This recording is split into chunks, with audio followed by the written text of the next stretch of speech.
Bonjour à tous et bienvenue sur Team Chronicles.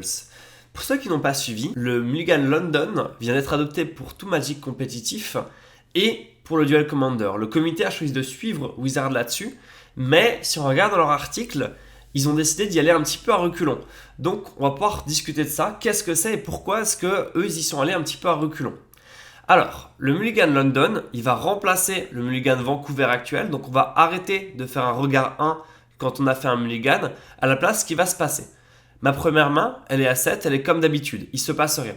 Si je fais un Mulligan maintenant, à chaque fois, je vais reprendre une main à 7, mais je vais devoir remettre une des cartes de ma main en dessous de mon deck pour chaque Mulligan que j'ai fait.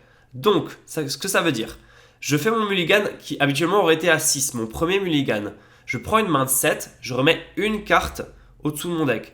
Si je mulligan à nouveau, le mulligan qui aurait dû être à 5, mon second mulligan, je reprends une main à 7 et je mets deux cartes en dessous de mon deck. Donc à chaque fois, premier mulligan, une carte, second mulligan, deux cartes, etc. Et je ne fais plus de scry après. Voilà, donc ça c'est pour le mulligan London. Et en fait, il y a eu pas mal d'articles d'un certain nombre de joueurs pro, notamment en fait sur ce mulligan, et avec notamment des joueurs comme Zvi ou Patrick Sullivan, qui ont dit qu'ils étaient un petit peu étonnés par ce choix de Wizard, qu'ils avaient un petit peu peur du résultat. Alors, qu'est-ce que Wizard a annoncé? Wizard ont dit, en fait, ce mulligan-là est un petit peu plus fort, donc il va donner moins de non-game, moins de parties où on n'a aucune chance d'y arriver, parce que vraiment, on a mulligané trop bas, on a une main trop pourrie, et on peut pas jouer à Magic, donc plus de vraies parties où on joue à Magic, hein, c'est ça l'avantage. Et en plus, ça fait plus de choix intéressants à faire en début de partie, parce que c'est pas juste je prends une main à 6 et je l'accepte ou pas, c'est je prends une main à 7, est-ce que j'accepte de garder cette main? Si oui, en retirant quelle carte? Donc ça fait plus de choix, donc ça récompense en fait encore la compétence du joueur. Maintenant, du coup, il y a des pros qui ont annoncé un certain nombre de désavantages. Alors déjà, ça fait potentiellement plus de temps passé dans des parties qui en réalité étaient ingagnables. Donc ce que ça veut dire, c'est potentiellement, on va descendre en fait en mulligan, on va arriver sur une main à 5 cartes, et on va se dire, franchement, j'ai sauvé les meubles, elle est jouable cette main.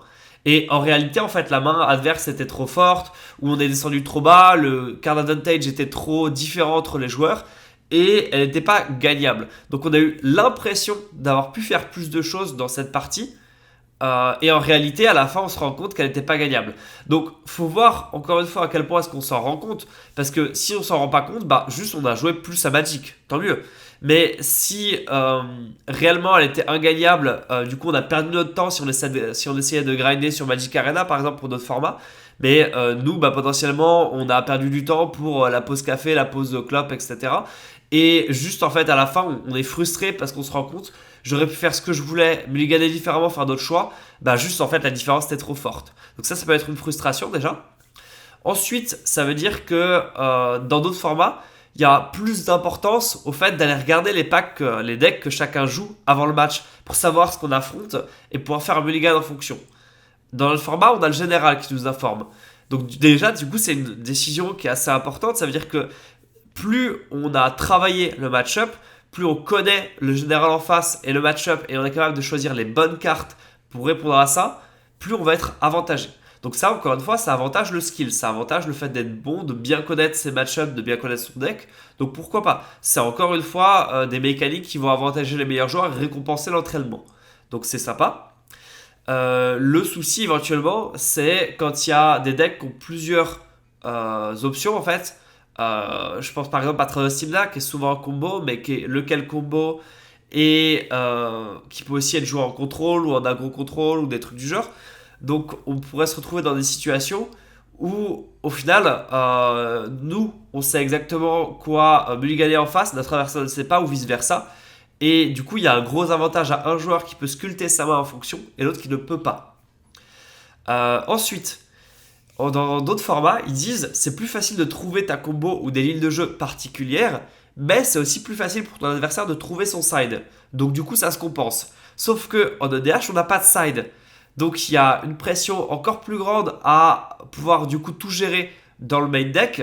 On est en train d'avantager en fait certains types de decks qui ont cette capacité-là à trouver des solutions à tout.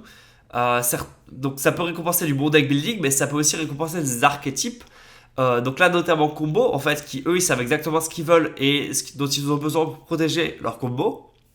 Là où un deck qui aurait pas forcément de moyens de gérer ça, qui serait très all-in, un aggro par exemple, va être un petit peu désavantagé. Il va plus facilement se faire gérer, plus difficilement gérer la combo adverse, c'est dur quoi. Et un contrôle, tous les contrôles vont encore moins être égaux. Donc ça va aussi dire plus de possibilités aussi de jouer Glass Cannon, en fait de tout miser sur certaines cartes en espérant les trouver, quitte à perdre le reste du temps. Et ça, en fait, c'est dommage parce que c'est des jeux qui tout doublent, qui d'habitude en fait sont le fait qu'ils aient certaines parties extrêmement fortes est compensé par le fait que à des moments ils n'ont pas trouvé ce qu'ils veulent et ils remballent. Ce qui veut dire que ces decks là potentiellement vont être réavantagés. Donc je pense avant c'était les combos, donc plus les Traosimna, les Teferi et ce genre de decks là qui pourraient se retrouver à être bannis ou en tout cas à être nerfés, genre perdre Squandered Resources ou perdre High Tide parce qu'ils auront un avantage. Donc il faudra voir à quel point le mulligan les avantage parce qu'en fait on pourrait perdre des decks à cause d'un mulligan, ce qui est dommage. Et c'est pareil pour le Glass Cannon, je pense du coup à des Arabo, à des Yuriko qui du coup espèrent trouver certaines sorties en particulier, certaines configurations en particulier pour mettre une grosse pression et sortir un plan de jeu particulier qui d'habitude sont peut-être un petit peu trop all-in et c'est ce qui permet qu'ils restent dans le format et qu'ils soient acceptables. Mais si là ils gagnent en puissance parce qu'ils ont plus de facilité à trouver les petites 1 à vol pour Yuriko et à trouver les chats et les protections, les boosts, etc. pour Arabo, ça va changer l'équilibre. Donc encore une fois, on pourrait se retrouver avec des decks qui prennent un boost en puissance et qui se retrouvent à être dangereux pour le metagame alors qu'avant ils étaient très bien. C'est quand même dommage. Du coup, on pourrait aussi voir un avantage à tous les jeux qui cherchent à avoir certaines cartes en particulier, plus qu'à avoir cette carte en main et beaucoup de cartes. Donc encore une fois, combo au-dessus de contrôle par exemple. Plus d'incitation à mulligan, et donc parfois à trop mulligan. C'est-à-dire que non seulement on récompense les bons joueurs, mais en plus peut-être qu'on punit les joueurs qui connaissent un peu moins le mulligan et qui ont plus de mal à mulliganer. Et les gens qui ont du mal à mulliganer, c'est quand même beaucoup de joueurs. Donc en fait, on pourrait se retrouver avec un certain nombre de joueurs qui juste font trop de mulligan à longueur de journée et qui perdent à cause de ça. Donc l'avantage qu'ils ont gagné à avoir moins de non-parties, au final, est-ce qu'il est si grand que ça En tout cas, ça crée un petit peu un désavantage sur l'avantage qu'on avait apparemment cité avant. Et plus la qualité des mains des deux joueurs est bonne, plus l'avantage à jouer en premier est fort contre l'avantage de piocher en premier. Le piocher en premier, ça permettait de rattraper du coup une main un peu moins bonne. Ça permettait d'être un réel avantage parfois pour compenser quand les mains pouvaient être un petit peu nulles. Là, si les joueurs ont tendance à avoir des bonnes mains, vraiment jouer en premier, c'est un avantage de tempo énorme. Et la différence de win rate entre jouer premier et jouer deuxième va se creuser. Donc voilà, c'est pour ça qu'il y a beaucoup de gens qui se disent oulala, j'ai un peu peur du résultat. Après, c'est un mulligan qui n'impacte les joueurs qu'à partir du premier mulligan. Et c'est qu'une carte, donc faut voir à quel point est-ce que l'avantage va être si grand que ça. Et on va du coup pouvoir tester ça et voir si vraiment combo a gagné beaucoup. Donc, je pense par exemple avec Teferi, je mulliganais pratiquement jamais. Quand je mulliganais, c'était à 6. Rarement à 5, vraiment très rarement à 5.